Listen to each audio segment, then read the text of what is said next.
જય શ્રીમન નારાયણ.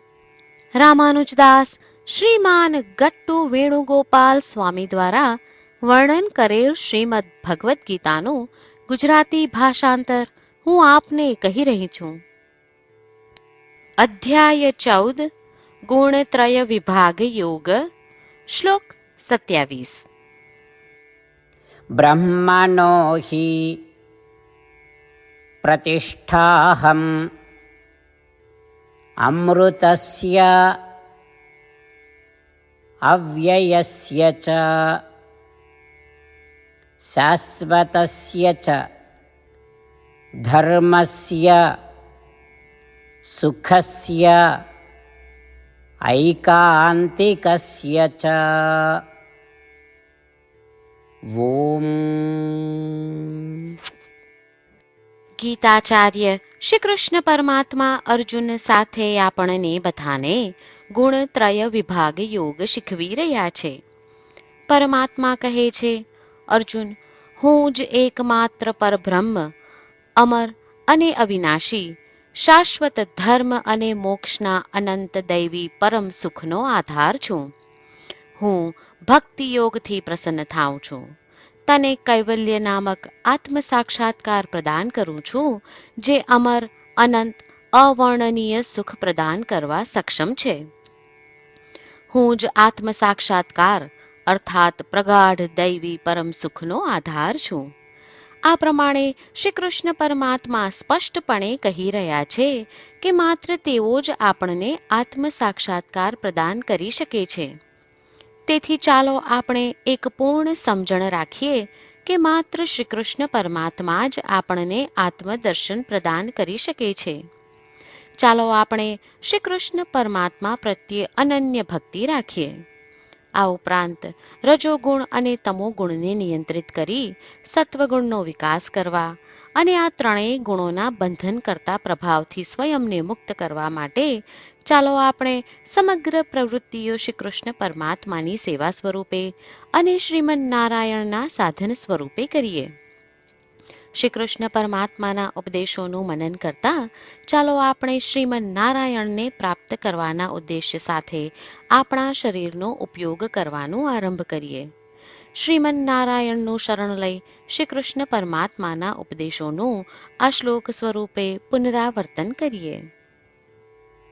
બ્રહ્મણો હિ પ્રતિષ્ઠાહમ અમૃતસ્ય વ્યયસ્ય ચ શાશ્વતસ્ય ચ ધર્મસ્ય સુખસ્યૈકાંતિકસ્ય ચ.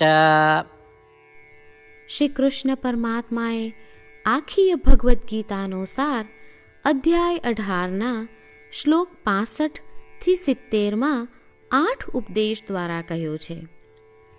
શ્રી કૃષ્ણ કહે છે, જે મારા આ 8 ઉપદેશ અનુસરે છે તે મને પ્રિય છે. એ સર્વે ભક્તોનું હું બધી જ રીતે રક્ષણ કરીશ. શ્રી કૃષ્ણ પરમાત્મા પાસેથી આખી ભગવદ્ ગીતા સાંભળ્યા પછી અર્જુન કહે છે, કરિષ્યે વચનમ તવ, એટલે કૃષ્ણ, હું તમારી આજ્ઞાનું પાલન કરીશ, તમે કહો છો એમ કરીશ. અને આથી જ શ્રી કૃષ્ણએ દરેક પ્રકારના યશ અને વિજય અર્જુનને આપ્યા છે. તો ચાલો આપણે પણ પરમાત્માને 8 વાતો પાળવાનું વચન આપીએ. પરમાત્માને આપેલા વચનથી મોટી કોઈ પૂજા, તપ કે યજ્ઞ નથી. 8 પ્રતિજ્ઞાઓ જે આપણે લેવી જોઈએ તે હું હવે કહું છું. આપ સૌ પણ એનો મન અને હૃદયથી વિચાર કરો. આ રીતે શ્રી કૃષ્ણને વચન આપતી વખતે આપણે સૌ શ્રી કૃષ્ણની હસતી મુખમુદ્રાનો મનમાં વિચાર કરીએ અને પરમ આનંદનો અનુભવ કરીએ. જય શ્રીમન નારાયણ. આપણા 8 વચનો આ પ્રમાણે છે. આપણું પહેલું વચન, હે શ્રીમન નારાયણ, તમારા ઉપદેશ પ્રમાણે હું હંમેશા તમારું ધ્યાન અને ચિંતન કરીશ. આપણું બીજું વચન, હે શ્રીમન નારાયણ, તમે કહ્યું છે તેમ હું સદાય તમારી ભક્ત રહીશ. આપણું ત્રીજું વચન, હે શ્રીમન નારાયણ, હું મારા કર્મો તમને સંતોષ થાય તેમ અને તમારી સેવા માટે કરીશ. આપણું ચોથું વચન. હે શ્રીમન્નારાયણ, તમે અનુસરવા કહ્યું છે તેમ મને પૂર્ણ શ્રદ્ધા છે કે હું તમારી છું. હું સદાય મારા હાથ જોડી તમને નમસ્કાર કરીશ, તમારી ભક્તિ કરીશ. આપણું પાંચમું વચન. હે શ્રીમન્નારાયણ, હું તમારા શબ્દો યાદ કરું છું. મામેકમ શરણમ વ્રજ. તમે તમારી શરણમાં આવવા કહ્યું છે. શ્રીમન્નારાયણ, હું માત્ર તમારા જ શરણમાં છું. આપણું છઠ્ઠું વચન. હે શ્રીમન્નારાયણ, આપે કહ્યું છે મા શુચ. તમે અમને આશ્વાસન આપી શોક ન કરવા માટે કહ્યું છે, તો હું દુઃખી નહીં થાઉં, શોક નહીં કરું. આપણું સાતમું વચન.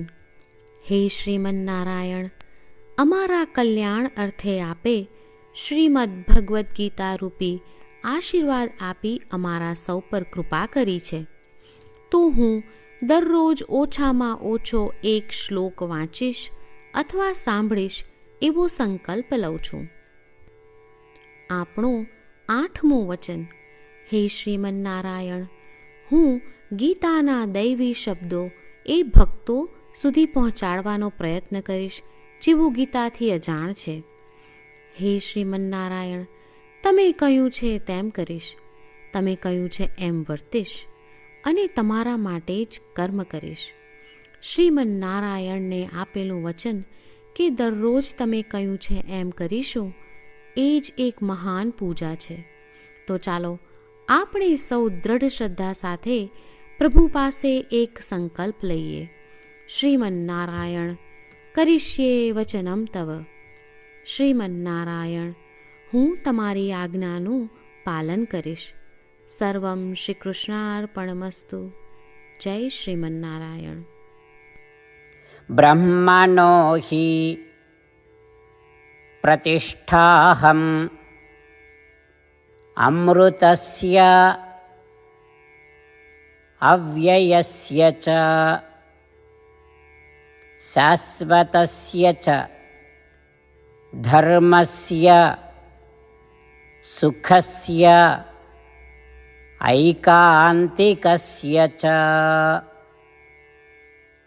ઓમ. બ્રહ્મણો હિ પ્રતિષ્ઠાહમ અમૃતસ્ય વ્યયસ્ય ચ શાશ્વતસ્ય ચ ધર્મસ્ય સુખસ્યૈકાંતિકસ્ય ચ. જય શ્રીમન્નારાયણ. તમામ ભક્તોને ખાસ વિનંતી. આપણા જીવનની દરેક બાબતોમાં આપણે તાત્કાલિક અને અસરકારક પરિણામો ઈચ્છીએ છીએ. આ પ્રાપ્ત કરવા માટે ચાલો દરરોજ 1 મિનિટ ફાળવીએ અને નારાયણાસ્ત્રમ વાંચીએ. નારાયણાસ્ત્રમ મેળવવા માટે તેની વેબસાઇટ જે www.narayanaastram.org છે તેના પર જાઓ અને રજિસ્ટ્રેશનમાં તમારું નામ અને ઈમેલ આપો. તમે આપેલા ઈમેલ પર તમને નારાયણાસ્ત્રમ PDF પ્રાપ્ત થશે. PDFમાં રામાયણનો 1 શ્લોક, ગીતાનો 1 શ્લોક અને એક વિષ્ણુ નામ છે. આ 3ને નારાયણાસ્ત્રમ કહેવામાં આવે છે. દરેક વ્યક્તિને આ શ્લોકોનું અલગ અલગ સંયોજન પ્રાપ્ત થાય છે.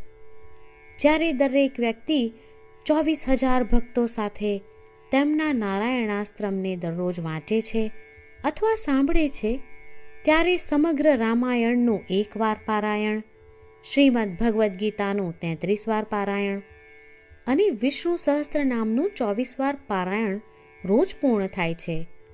આ એક અદ્ભુત અને અસાધારણ પરિણામ છે. તેથી તમે અને તમારા પરિવારના સભ્યો તરત જ વેબસાઇટ પર જાઓ અને તમારું નારાયણાસ્ત્રમ મેળવો. જય શ્રીમન્નારાયણ.